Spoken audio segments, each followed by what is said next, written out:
Now we're going to hook up the animations for our new player in code. So I'm going to stop playing and go find my player script. And actually first I'm going to remove the animator that's on here. So I've got an animator on my player. I don't want that there. I'm going to remove it and then open up my player script. I just want to make sure that I remember to remove that animator. Then I'm going to go up to our animator field, which looks like to me is on line 23. Remember, our animator is found in the awake method by calling the getComponent method. It gets an animator for us. Since our animator is now a child object, we've got multiple.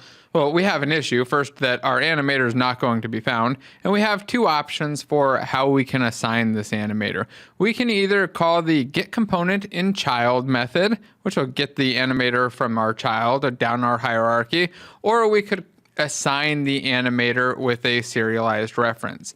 And in this case, both will work, but we need to remember that if we end up with multiple things on our player, then adding a serialized or multiple animators on our player, perhaps like a weapon has a separate animator or some other thing, then we may be more inclined to go with a serialized reference where we're assigning and being very specific with it. Since we only have one, my preference is to just go with getComponentInChildren and leave it at that. Now, if I want to be able to go back and forth between these two types of players, again, we'll have to find a different solution, or between these two types of graphics, that is.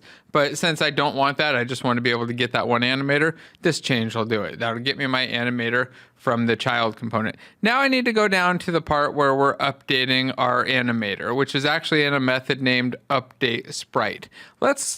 This probably needs a new name. Let's rename it to updateSprite and animation. And then we could probably refactor it out to have an updateSprite and an updateAnimation method separately. But first, let's fix the parameters. The first parameter we have here is an isGrounded. We're no longer using that old character controller. We're using this new one that now checks to see if we're jumping. So we're just going to check to see if or set the jumping variable, jumping, to the opposite of isGrounded. And we can do the opposite just by adding the exclamation mark, which does an inverse or a not of the isGrounded. So if it's true, it'll put in false. If it's false, it'll put in true. Now for our speed, we actually got rid of using a float and went to a bool. So I'm going to delete line 137 and duplicate line 136.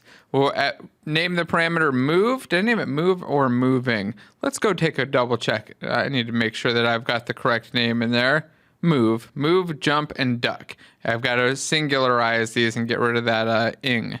So there we go. Let's change jumping to jump. There we go. And move to move, or horizontal speed to move. Now the variable that I want this to be set to is a variable just telling us whether or not we're moving. So that would be whether or not our horizontal is not equal to 0. So say horizontal not equal to 0.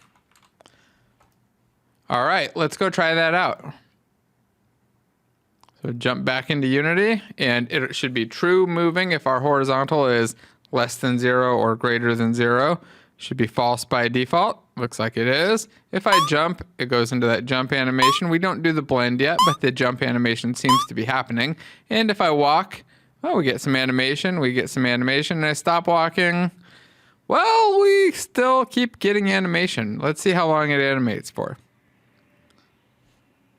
Let's go look at the layers real quick.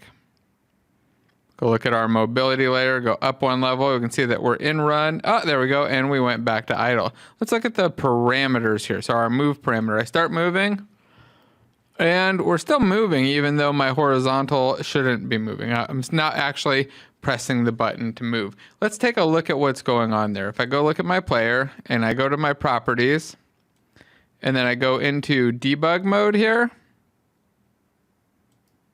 I should be able to see my horizontal value.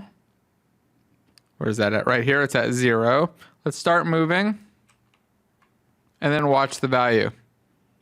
See how it's not getting to 0? It's getting close to 0. It's a tiny, tiny little number. That e is the exponent, so it's getting closer and closer to 0, but it's taking forever to actually reach 0. And the reason for this is what we're going to cover in the next section. So let's stop playing, jump into plastic, and commit our changes that we hooked up the player to the hooked up player animator to code. And let's save our scene. Make sure that that's in there as well.